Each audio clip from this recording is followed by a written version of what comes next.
Hello.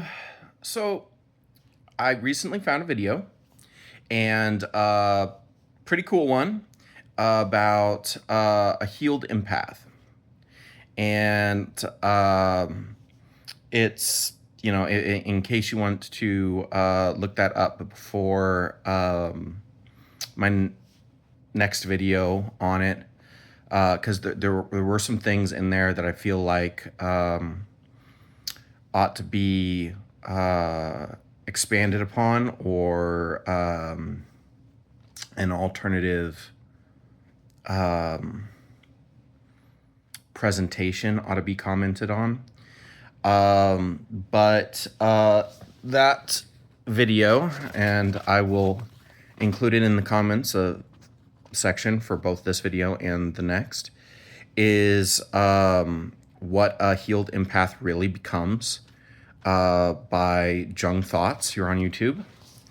And so if you are interested, you can go ahead and give that video a view, and that would be awesome. It's really good. It does a really great job of explaining where I come from, how I got here, and I've continued my work beyond where that video has ended, working on that now. But one of the concepts that was voiced in that video that I think is going to give a lot of people a lot of trouble, and it has given a lot of people a lot of trouble with me since my recovery started, was the distinction between a highly narcissistic person versus a healed empath, maybe a borderline person. And that is the understanding that people heal more from their pain than they do from being supported. Support can cause a lot of us to continue down self-destructive paths, and paths that are destructive to those around us as well, very, very easily. In most cases, this will happen. And when we try to be supportive of that person despite this bad behavior, we actually support that person continuing to do themselves and those around them harm. So what we have gotten used to seeing or treating, interpreting as a form of kindness, is actually pretty effed up in a lot of ways, and could not be further from. Now, this is an important concept to understand, because a narcissist is operating at an unconscious level. Sometimes could operate at a more subconscious level, but a lot of the times they're operating at even an unconscious level. And they kind of prop themselves up with increased stress, and they hurt those around them a lot of the times, because they don't understand that they need that stress, and don't understand how to help them with that stress. But they will lash out in destructive ways when you fail to meet their expectations of you. So they use this dynamic in a very destructive way. on themselves as well as those around them, as I explained earlier. A borderline has a little bit different problem in that they internalize everything around them as having to do with them and their own failures to properly manage the situations around them. And what you end up getting a lot of times is, as a person with BPD recovers, or the empath recovers, is they end up realizing that they're not actually making the situation better by trying to manage it the way that they've been, and they start making distinctions about what they will and they won't support, because they see now that their support can be just as, if not more, devastating than the potential harm of their saying something or doing something that might be publicly looked at and considered unkind. And so that we have this distinction between someone whom is lashing out of disappointment or a defensive mechanism, and someone that is lashing out of frustration that they can't handle the situation that they're trying to handle. And then you have that recovering borderline or recovered empath, and they are actually not lashing out, but they accept that, look, I'm not making the situation any better. In fact, I may be actually making it worse by being around. So what I'm going to do is I'm going to pull away and let them feel the pain of their own, crappy decisions and patterns. And hopefully that'll be enough to deter them from continuing down this path, because I've seen what happens when people go down this path further and further and further, and it just gets worse and worse and worse. Pain is an excellent deterrent. It is the number one deterrent most people respond to as far as course correcting. And one of the big problems with that is that they respond too late. Because of that, they're waiting for the pain, and everybody's comforting them around them to the point that that pain doesn't come until much, much further down that path. And that creates a big problem, because most of us don't adapt that quickly. We have the capacity to adapt quickly, but most of us don't, because most of us identify based on an external sense of identity rather than an internal sense of identity. So we start trying to control our environment and in order to create consistency, so we feel as though our identity is being honored in the external. And this just creates so many problems.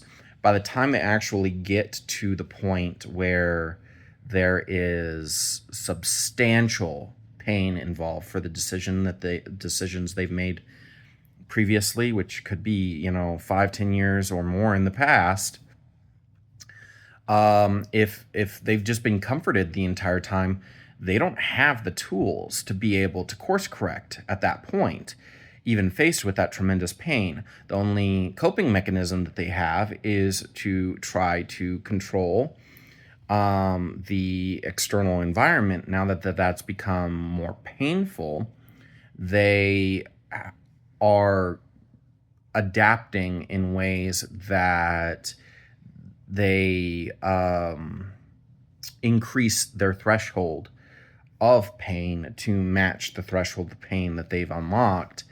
And this causes them to be even more self-destructive and destructive of those around them. And at that point, it's kind of like, everybody around them is like, dude, bail. They're like, bail. So the only people that don't bail are the people that have similarly experienced this. And, we have this whole echo chamber effect and whatnot. But basically, you get around other people that are having the same issues, and those become your new friends. But in reality, they're just trying to do the same thing with you that you tried to do with others before them, or those others you had at the same time you had those other people in your life, most likely, because that's how echo chambers usually work. And that's usually what convinces us that we're not wrong, even when we have sufficient evidence to be able to identify that, yeah, actually we have done wrong, and need to make a course correction. We jump into our echo chambers that we keep close by in order to protect ourselves from having to make those changes, and are like, no, there's nothing wrong with you. Nothing wrong with you at all. So, those people stick around, but they're sticking around because they intend to use you in that same way to sort of spread out that suffering, and use you as a way of managing that pain in indirect ways as opposed to direct conscious ways. And it just creates a huge mess. Their ability to work successfully and work around others successfully plummets, and they're in for some really dark times. They may even end up realizing at some point in the future that those decisions basically cost them everything that they thought they were trying to accomplish. And now they have none of that. And becomes very destructive. So a recovered empath, or someone who's starting in on that process, is going to look at that pain in a little bit different light and go, you know what? Better that they experience some pain now than it being 5, 10 or more years down the line when they experience that pain and can't correct for it. Better to save them that greater suffering by letting them suffer a little bit now when they could potentially course correct from it. And the dark or sorry, not the dark empath, but the recovered empath, different things. The recovered empath is going to understand at a subconscious level that most people don't understand recovering or a recovered empath. Most people don't understand empaths, period, very well, hardly at all, and thus just end up abusing them and blaming them rather than utilizing them to optimize their success. And as I said, I'll do a video on upper limits at some time in the near future, but because most people don't understand empaths, and even less the recovered empath, most of the times our presence becomes inherently toxic internally as well as externally. People that are used to being facilitated are no longer facilitated. People that are used to being coddled are not coddled. And it causes them to lash out in a lot of destructive ways because they're now having to process for themselves their own pain in ways that they had previously been able to rely on others taking from them. So they didn't have to take that pain. They didn't have to make those transformations themselves.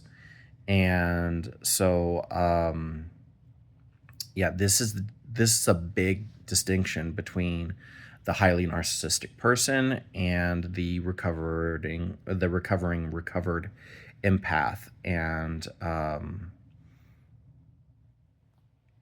so it's easy from the outside to confuse the two. The main thing is motive.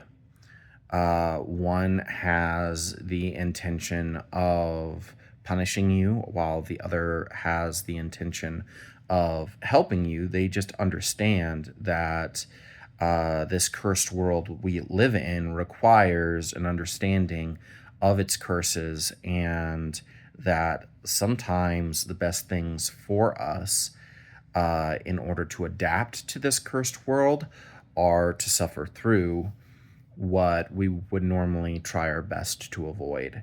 And they understand that that's not a concept most of us are going to get. It is one we're going to twist and contort within our minds, and